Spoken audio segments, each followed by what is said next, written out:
Notre invité du soir est champion de France 1986 avec le Paris Saint-Germain. Il a également soulevé la Coupe de France en 1982 et 1983. Avec l'équipe de France, il a remporté l'Euro 1984, joueur français France Football de l'année 1985. Il a marqué un tir au but mythique le 21 juin 1986 contre le Brésil en Coupe du Monde. Et comme entraîneur, il a remporté la Coupe des vainqueurs de Coupe en 1996 avec le PSG, la Coupe de France et la Coupe de la Ligue en 1995. Je pense que si j'avais interviewé Donald Trump, moins de membres de ma famille seraient devant leur télévision ce soir, parce que ce soir, j'interviewe le grand, l'unique Luis Fernandez.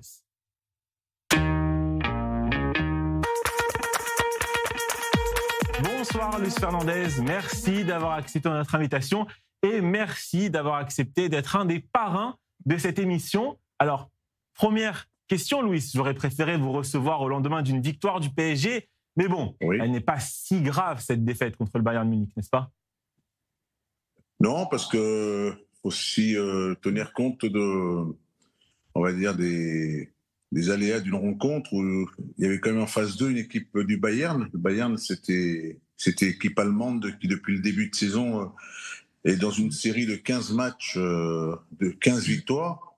Et elle réalise vraiment un championnat allemand magnifique. Il y avait en face du Paris Saint-Germain une équipe qui avait du répondant sur les, on va dire, sur les aspects du football actuel où il y a de l'intensité, du rythme. Et c'est vrai qu'on a vu un Paris Saint-Germain peut-être en première mi-temps un peu dépassé par cette équipe du Bayern qui était certainement supérieure. Mais bon, ça n'empêche pas, ça n'enlève pas que le Paris Saint-Germain a quand même réussi de belles choses durant une saison.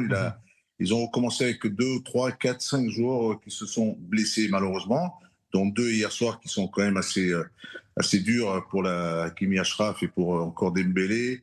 Voilà, c'est des joueurs comme Doué qui n'étant pas là. Bon, il y a des absences, mais bon, c'est dû à une saison assez longue, oui, où ils ont quand même gagné énormément de titres et de belles choses qu'ils ont rendu des supporters très heureux, on dirait, durant toute la saison dernière.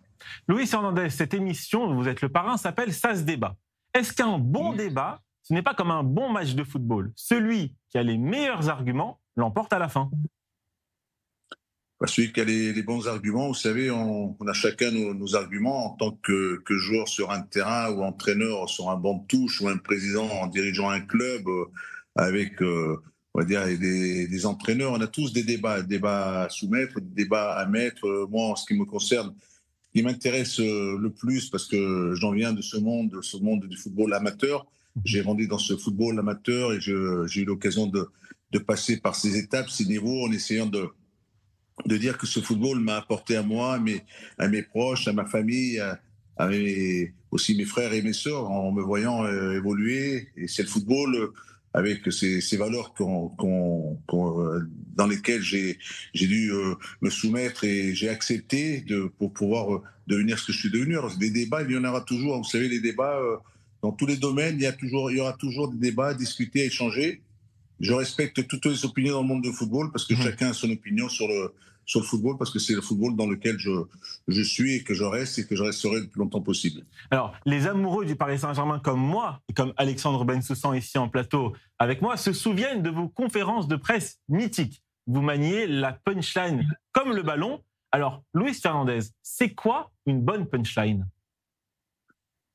C'est de dire, lorsque vous avez en toute objectivité, lorsque vous êtes assis, lorsque vous êtes face au monde des médias, de dire vraiment ce que vous ressentez, ce que vous pensez, et de défendre vos joueurs, un club, le club dans lequel vous êtes, dans lequel vous êtes heureux d'y être, de participer, d'essayer de réussir. Et pour cela, on forme une équipe. Le football, ce n'est pas une individualité.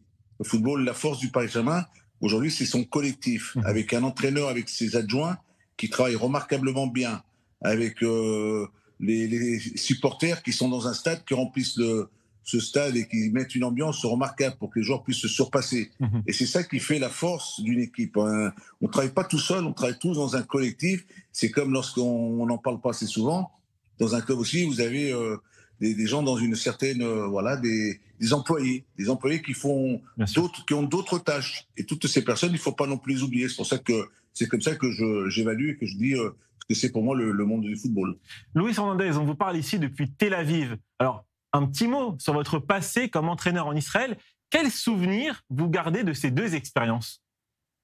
Vous savez, quand vous êtes un entraîneur, vous êtes souvent sollicité, comme j'ai eu l'occasion de l'être en tant que joueur-entraîneur ou joueur en France. Et lorsque vous êtes entraîneur, j'ai eu l'occasion d'entraîner en Espagne à l'Athletic de Bilbao, ou le Betis, ou l'Espagnol de Barcelone. En France, j'ai entraîné l'AESCAN, j'ai entraîné on va dire le Paris Saint-Germain.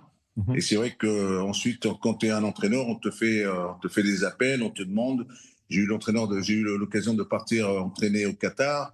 J'ai eu l'occasion d'entraîner une équipe africaine. Et ensuite, j'ai eu l'occasion d'aller en Israël pour la sélection et pour le Bétar. Et puis bon, c'est-à-dire que ces gens qui souhaitaient avoir un peu l'entraîneur Luis Fernandez que j'étais dans cette époque, ils avaient envie de me donner, on va dire, avec les joueurs que j'avais, de me mettre une équipe en place pour que je puisse réaliser, puisse les amener le plus loin possible. Voilà, c'est comme ça que j'ai, en tant qu'entraîneur, c'est-à-dire que si on m'aurait appelé en Grèce ou dans d'autres pays, évidemment, j'aurais aussi ouvert les portes à la discussion, aux échanges. Mais vous voyez, après, il y a des pays qui sont beaucoup plus attachés à vous voir jouer ou à vous voir entraîner et qui vous souhaitent vous avoir. C'est comme ça que j'ai pu attirer. Et puis bon, moi, j'ai en Israël, tu sais, c'est on va dire un Tal Banin qui a été joueur avec moi, que je l'avais fait venir lorsque j'étais entraîneur, joueur israélien. Et c'est pour ça qu'il était à la SCAN. C'est pour ça que je garde encore un contact avec certains d'entre eux. Voilà. Rachel Bourlier à Paris a une question pour vous, Luis Fernandez. Bonsoir Luis, comment ça va? Bonsoir. J'aimerais juste savoir ce que vous pensez de l'équipe du Barça. Comment vous la trouvez, sa défense, son attaque et votre joueur fétiche? Le Barça est une équipe qui est un peu dans le dur. Dans le dur, c'est une équipe qui n'est pas dans les meilleures dispositions, dans les meilleures conditions. J'ai eu l'occasion de les voir dernièrement. Et c'est vrai qu'il y a des manquements pour moi dans le secteur défensif. Et hier, j'ai regardé sur Liverpool-Real de Madrid. Et je voulais voir si le Real de Madrid était enfin guéri sur le plan défensif. Parce qu'au milieu de terrain et offensivement, il y a de la qualité. Mais défensivement, hier, ils m'ont fait une bonne impression. J'attends du Barça, en ayant le même regard sur on va dire, ce manquement où ce Barça n'a pas peut-être dans le dispositif défensif, dans ce secteur défensif, peut-être toutes les garanties. Mais sinon, quand je vois le milieu de terrain, quand je vois les attaquants qui jouent dans ce club ou dans les deux clubs, je prends du plaisir à les voir jouer, ça c'est sûr. Yves Deray, qu'est-ce que ça vous évoque, le nom de Luis Fernandez? Moi, ça m'évoque un grand joueur de l'équipe de France d'abord, quelqu'un que j'adorais voir jouer, parce que j'avais l'impression, on parlait toujours des Platini, des Tigana, etc., mais sans Luis Fernandez, j'avais l'impression que les autres n'auraient pas pu s'exprimer de la même manière. Donc il fallait un Luis Fernandez qui était certes très physique et dur un petit peu dans le jeu, mais aussi très technique, je trouve. Et donc j'ai adoré ce joueur personnellement. Et si je pouvais lui poser une question sur le football israélien, puisqu'il a été le patron de la sélection nationale, je vois à chaque fois cette équipe israélienne qui est pas très loin d'arriver à se qualifier dans les grandes compétitions au moment des éliminatoires. Ils obtiennent quelques bons résultats et puis ils échouent toujours à la 3e place, à la 4e place, juste derrière les barrages, et ils se qualifient pas. Qu'est-ce qui manque à cette équipe? Est-ce que c'est du mental? Est-ce que c'est du technique? Est-ce que c'est du physique? C'est quoi? Non, ils ont des capacités, des qualités. Vous savez, il y a pas longtemps, il y a une équipe, les U20 marocains, qui ont été champions du monde. Je ne sais pas si vous avez suivi l'actualité. Et le Maroc, j'avais eu l'occasion d'aller j'étais à l'Académie du Roi, à Casablanca. Et en regardant cette académie pour les jeunes, j'ai dit, voilà, ça me fait plaisir de voir qu'aussi on s'intéresse à cette catégorie de jeunes. On met en place un travail, on met en place des structures, on met en place un suivi. Et aujourd'hui, ils ont été récompensés. Je me dis, voilà, ça.